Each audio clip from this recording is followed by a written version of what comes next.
पुस्तक से पाठ 2 पढ़ेंगे। पाठ 1 हमारे सिलेबस में नहीं है। पाठ 2 है मेरे संग की औरतें। इसकी लेखिका है मृदुला गर्ग। तो हम पहले पाठ के बारे में थोड़ा पढ़ लेते हैं। सबसे पहले हम पढ़ते हैं लेखिका के बारे में। लेखिका जो है उनका जन्म 1938 में कोलकाता में हुआ। दिल्ली विश्वविद्यालय से उन्होंने अर्थशास्त्र में एमए किया। वह भारत देश के अनेक राज्यों में रही। उन्हें हर जगह का अनुभव था। 1974 में वह दिल्ली में रहकर स्वतंत्र लेखन कार्य करने में व्यस्त हो गई। कथा साहित्य में और समाज की ज्वलंत समस्याओं में उन्होंने अनेक निबंध लिखे। उनकी अनेक रचनाएं हैं, जैसे उसके हिस्से की धूप, अनित्य, चित कोबरा, गट गुलाब उपन्यास लिखा उन्होंने। संगति विसंगति, ये 2 कहानियां हैं जो 2 खंडों में पूरी हैं। रंग ढंग, चुकते नहीं सवाल आदि बहुत सारी रचनाएं लिखी उन्होंने।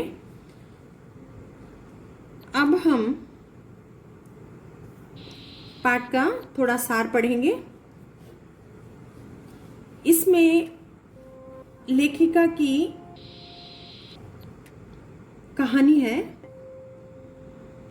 इसमें लेखिका ने अपने परिवार की औरतों के बारे में, उनके स्वभाव के बारे में, उनके व्यक्तित्व के बारे में, इस तरह से सभी बातों पर प्रकाश डालने का प्रयास किया है। लेखिका अपनी नानी को नहीं देख पाई, परंतु उनके बारे में उन्होंने सुना बहुत था। लेखिका को पता था कि उनकी नानी जो है परंपरावादी थी, अनपढ़ और प्रथा प्रथा में विश्वास रखती थी। वह चाहती थी कि सभी औरतें प्रथा प्रथा को निभाएं। लेखिका के नाना ने शादी की और वह शादी के बाद कैम्ब्रिज विश्वविद्यालय से बैरिस्ट्री की उन्होंने। वे विदेशी शान शौकत से अपनी जिंदगी बिताने लगे, क्योंकि वह विदेश रह के आए तो उनको वहाँ की चीज़ों के प्रति वैसा ही जीवन बिताने की उनको आदत हो गई। लेकिन उनकी नानी ने अपनी बेटी लेखिका की माँ, नानी की जो बेटी थी वो लेखिका की माँ थी। माँ की शादी का जिम्मा उन्होंने अपने पति को न देकर, पति के मित्र जो एक स्वतंत्रता सेनानी थे जिनका नाम था प्यारेलाल शर्मा, उन्होंने वह जिम्मेदारी प्यारेलाल शर्मा जी को दे दी। वह नहीं चाहती थी कि उनकी बेटी जो है वह किसी साहब से शादी करवाए। वह एक आजादी के सिपाही से उसकी शादी करवाना चाहती थी। उनके मन में आजादी की भावना जो है कूट कूट के भरी हुई थी। लेखिका की जो माँ थी, उनकी शादी स्वतंत्रता सेनानी से हुई, जो कि उनके साथी ने करवाई थी। वह दुबली पतली थी और खादी की साड़ी पहननी पड़ी उसको शादी के बाद, जो कि उसे बिल्कुल पसंद नहीं थी। जो पिता तो खाली हाथ थे, परंतु उनकी माँ जो थी वह ईमानदार, सुंदर और निष्पक्षता के विचार रखने वाली थी। वह कभी भारतीय माँ की तरह से नहीं रही। वह हमेशा घर परिवार, बच्चों और खान पीन में अधिक रुचि नहीं लेती थी। उसे बस किताब पढ़ना और संगीत सुनना बहुत अच्छा लगता था। उसकी जो माँ थी वह घर में आदर और बाहर वालों से बहुत दोस्ती रखती थी। अब उनकी एक परदादी भी थी इसमें। लेखिका की जो परदादी थी वो भी थोड़ा जो कहते हैं कि लाइन से हटकर चलने का उन्हें शौक था। जैसे सब चलते हैं उनसे थोड़ा अलग हटके वो चलने की शौकीन थी। उन्होंने मंदिर में जाकर मन्नत मांगी कि मेरी जो पोते की बहू है उसको लड़की हो। उनके इस ऐलान को सुनकर लोगों के मुंह खुले के खुले रह गए और वह बताती थी कि मैंने यह मन्नत मांगी है। गांव वालों को इस बात का अनुभव था कि जो परदादी है उनको उनका सीधा भगवान से संपर्क है, उनके सीधे तार जुड़े हुए हैं। भगवान ने उनकी बात सुनकर उन्हें 5 कन्याएं दी। इस पाठ में जो दादी हैं वो एक चोर का जो मन है वह परिवर्तन कर देती है, उसको चोर से एक अच्छा इंसान बना देती है। कि सब लोग एक शादी में गए होते हैं बारात में, तो लेखिका की परदादी उस शोर शराबे से हटकर एक दूसरे कमरे में जाकर सो जाती है। तो चोर वहां पर सेंध लगाकर उस कमरे में घुस जाता है। तो परदादी की आंखें खुल जाती हैं और वह चोर को बोलती है कि मुझे 1 लोटा पानी ला के दो। अब बुढ़िया की बात सुनकर चोर को झुकना पड़ा और वह कुएं से जाकर उनके लिए पानी लेके आया। परदादी ने पानी पिया और लोटा चोर को दे दिया कि तुम भी पानी पियो। फिर उन्होंने कहा कि तुम मेरे बेटे जैसे हो और अब तुम चाहो तो चोरी करो या खेती करो, तुम्हारी मर्जी है। तो चोर ने उस दिन से परदादी की बात सुनकर चोरी का काम करना छोड़ दिया और उस दिन से वह खेती करने लग गया। अब लेखिका के परिवार में हैं वो 5 बहनें और 1 भाई है, सबसे छोटा भाई है। दादी की मन्नत मांगने के बाद 5 कन्याएं जन्म लेती हैं उस परिवार में। तो 1947 में जब भारत स्वतंत्र हुआ था तब लेखिका को टाइफाइड हो गया और वह स्वतंत्रता दिवस का जो समारोह था उसमें वह नहीं जा पाई। और वह सारी बहनें कभी भी ये नहीं समझती थी कि हम लड़की हैं और मतलब वह बहुत खुशी से रहती थी। जो लेखिका थी उनकी बड़ी बहन थी, मृदुला की बड़ी बहन थी मंजुला, उनका घर का नाम रानी था। दूसरे नंबर पर थी लेखिका, उनका घर का नाम था उमा। लेखिका से छोटी बहन का घर का नाम गोरी और बाहर का नाम चित्रा। तो 3 बहनें थी जिनका नाम जिनके घर और बाहर दोनों के नाम अलग अलग रखे हुए थे। लेकिन जब कई बार लोग बोलने शुरू कर देते हैं कि 2-2 नाम रखे हैं, इतनी बेटियां हैं 2-2 नाम रखे हैं, तो उन्होंने ये सोच कर और लोगों की बातें सुनकर उन्होंने जो लास्ट 2 बहनें थी उनका नाम एक ही रखा। उससे छोटी बहन का नाम रेनू और सबसे छोटी का नाम अचला था। और 5 बहनों के बाद उनका एक भाई हुआ, उसका नाम राजीव था। अब लेखिका का भाई राजीव और अचला ये दोनों हिंदी और इंग्लिश में लिखना शुरू किया इन्होंने। रेनू का स्वभाव थोड़ा अलग था। वह स्कूल से वापसी के समय गाड़ी में बैठने से मना कर देती थी। पैदल चलकर पसीने में तर होकर वह घर आती थी। चित्रा उनकी तीसरी बहन थी। वह पढ़ने में बहुत कम थी, लेकिन पढ़ाने में वह दूसरों को पढ़ाने में अधिक रुचि लेती थी, इसलिए उसको तो कम अंक आते थे और उसके जो शिष्य थे जो जिन्हें वो पढ़ाती थी उनके अच्छे अंक आते थे। उसने अपनी शादी के लिए एक नजर में एक लड़का पसंद कर लिया और उसने शादी के लिए उससे ही शादी करने के लिए कहा और उसी से शादी की उसने। तो शादी करके फिर वह सबसे जो छोटी बहन थी उसकी अचला, वह पत्रकारिता और अर्थशास्त्र की छात्रा थी। उसके पिता की पसंद से उसकी शादी हुई। उसे भी लिखने की बीमारी लग गई। शादी का निर्वाह उसका अच्छी तरह से चलता रहा। लेखिका शादी के बाद बिहार के एक कस्बे डालमिया नगर में रहना शुरू किया। वहाँ की औरतों के साथ उन्होंने कई नाटक किए। लेखिका ने अपने बलबूते पर प्राइमरी स्कूल खोल दिखा दिया और अनेक प्रयास में वह जो भी प्रयास करती थी वह उसमें कभी असफल नहीं होती थी। लेखिका स्वयं को अपनी छोटी बहन रेणु से कम तराकती थी, सोचती थी कि मैं उससे कम हूँ। एक अन्य घटना का स्मरण करते हुए लेखिका ने दिल्ली में 1950 में अंतिम दौर पर 9 इंच तक बारिश हुई थी। चारों ओर पानी भर गया। रेणु की स्कूल की बस नहीं आई। उसने स्कूल जाने से मना किया। स्कूल बंद होगा, परंतु वह अपनी धुन की पक्की रेणु 2 मील चलकर स्कूल पहुंची और स्कूल बंद होने के बाद वह वापस लौट आई। तो यह उसका साहसी स्वभाव था। लेखिका का मानना था कि वह अपनी धुन से अपनी मंजिल की ओर चलते जाने का, अकेलेपन का वह समझती थी कि कुछ मजा ही अलग है। और अब हम पाठ पढ़ेंगे।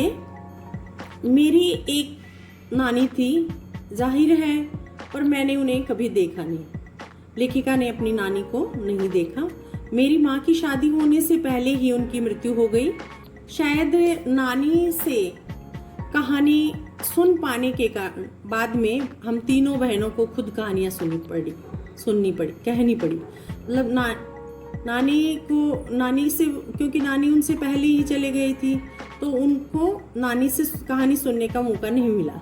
नानी से कहानी भले न सुनी हो, नानी की कहानी जरूर सुनी और बहुत बाद में जाकर उसका असली मर्म समझ में आया।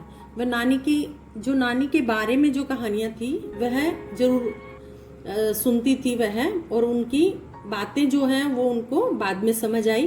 पहले इतना ही जाना कि मेरी नानी पारंपरिक अनपढ़ पर्दानशी औरत थी, मतलब पर्दा करने वाली औरत थी, जिनके पति शादी के तुरंत बाद उन्हें छोड़कर बैरिस्ट्री पढ़ने विलायत चले गए। कैम्ब्रिज विश्वविद्यालय से डिग्री लेकर जब वे लौटे और विलायती रीति रिवाज के संग जिंदगी बसर करने लगे तो नानी के अपने रहन सहन पर उसका कोई असर नहीं पड़ा। न उन्होंने अपनी किसी इच्छा, आकांक्षा या नापसंद पसंद का इजहार अपने पति पर कभी किया। उन्होंने ये नहीं सोचा कि मैं अपनी इच्छाएं उन पर थोप दूं या उनको अपने अनुसार ढाल लूं, ऐसा उन्होंने कभी नहीं किया। जब वह कम उम्र में नानी ने खुद को मौत के करीब पाया तो 15 वर्षीय इकलौती बेटी मेरी माँ, मतलब नानी की एज ज्यादा नहीं थी, उसी टाइम नानी किसी बीमारी से पीड़ित थी। और उन्होंने, जब लेखिका की माँ जो थी वह 15 वर्ष की थी, तो उनको उसकी शादी की चिंता हुई और उन्होंने एकदम से फिक्र ने इतना डराया कि एकदम मुंह जोर उठी। नाना ने से उन्होंने कहा कि वे पर्दे का लिहाज छोड़कर उनके दोस्त स्वतंत्रता सेनानी प्यारेलाल शर्मा से मिलना चाहती है। मुंहजोर का अर्थ है कि वह बोलने लगी कि उसको इस तरह से कि उनके जो दोस्त थे प्यारेलाल, वह उससे मिलना चाहती है, जबकि वह हमेशा पर्दे में रहने वाली औरत थी। तो वह कभी भी किसी पराये मर्द से बात नहीं करना चाहती थी। लेकिन फिर उसको लगा कि मेरी बेटे की शादी करनी है और मैं बीमार हूँ, तो इन सब बातों से एकदम से वह बोल उठती है इस तरह से। सब दंग हैरान रह गए। जिस पर्दानशी औरत ने पराये मर्द से क्या, खुद अपने मर्द से मुंह खोलकर बात नहीं की थी, आखिर वक्त में अजनबी से क्या कहना चाह सकती है। सब हैरान हो गए उसकी बातों को सुनकर। पर नाना ने वक्त की कमी और मौके की नजाकत के लाज रखी। उनको पता था कि अब इनका अंतिम समय करीब है, और तो उन्होंने उनसे इस तरह की बातों के बारे में या कोई भी इस तरह की बात नहीं सोची, और उन्होंने उनको बुलाने के लिए वह चले गए। सवाल जवाब में वक्त बर्बाद करने के बजाय फौरन जाकर दोस्त को लिवा लाए और बीवी के हुजूर में पेश कर दिया। क्योंकि बीमार थी वह, तो वह नहीं चाहते थे कि ऐसे समय में वह उनसे इस तरह की बातें पूछे। अब जो नानी ने कहा वह और भी हैरत अंगेज था।